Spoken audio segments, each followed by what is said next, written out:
हरे कृष्णा। जय श्रील प्रभुपाद। भगवत गीता एक ऐसा ग्रंथ है जिसे जितनी बार भी पढ़ो उतनी बार कुछ नया ज्ञान ही हमें प्राप्त होता है। तो अब जैसे कल के श्लोक में हमने पढ़ा था कि दुर्योधन गुरु द्रोण को अपनी सैन्य शक्ति और पराक्रमी योद्धाओं से अवगत करा रहा है, वो आगे भी कुछ कह रहा है क्या? चलिए ये जानने के लिए आपको फिर से चलना होगा। कहाँ? अरे वहीं। अब तो आप जान चुके हैं ना। जी हाँ, युद्ध के मैदान में, जहाँ स्वयं श्री कृष्ण उपस्थित हैं। तो आज हम 9वां और 10वां श्लोक एक साथ करेंगे। 9वां श्लोक। अन्ये च बहवः शूरा मदर्थे त्यक्तजीविताः नानाशस्त्रप्रहरिणः सर्वे युद्धविशारदाः। ये ऐसे अन्य अनेक वीर भी हैं जो मेरे लिए अपना जीवन त्याग करने के लिए उद्यत हैं।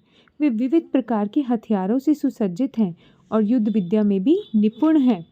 और अगला 10वां श्लोक। अपर्याप्तं तत्स्माकं बलं भीष्माभिरक्षितं पर्याप्तं त्विद्मे तेषां बलं भीमाभिरक्षितं। हमारी शक्ति अपरिमेय है और हम सब पितामह द्वारा भली भांति संरक्षित हैं, जबकि पांडवों की शक्ति भीम द्वारा भली भांति संरक्षित होकर भी सीमित है। अब इस श्लोका में दुर्योधन क्या कहना चाह रहा है? वो ये कहना चाह रहा है कि दुर्योधन उसके ऊपर प्राण तक देने वाले योद्धाओं के नामों को बता रहा है। जयद्रथ, कृतवर्मा और शल्य सभी दुर्योधन पर प्राण न्यौछावर कर सकते थे। अंदर से ही उन्हें पता था कि ये निश्चित है कि वो मारे जाएंगे, परंतु घनिष्ठ मित्रता होने के कारण वे दुर्योधन का साथ देते रहे। 10वें श्लोक में दुर्योधन ने भीष्म पितामह उनका भी नाम लिया। जैसे कि मैंने कल के श्लोका में बताया था कि भीष्म पितामह एक तिमिंगला मछली के समान थे।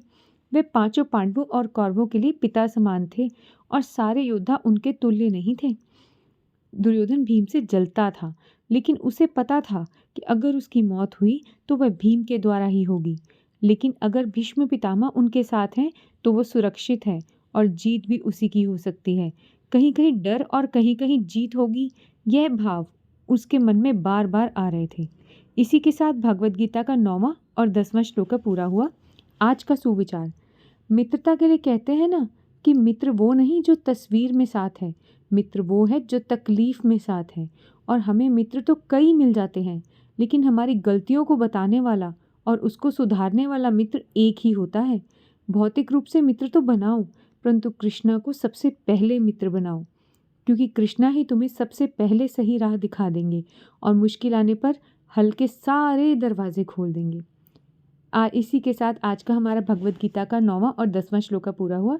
अगर आपको लगता है कि मेरी एक्सप्लेनेशन आपको समझ में आ रही है, आपको अच्छे लग रहे हैं, तो प्लीज़ मेरे चैनल को लाइक, सब्सक्राइब और शेयर ज़रूर कीजिएगा और इंस्टाग्राम पे भी ज़रूर फॉलो कीजिएगा।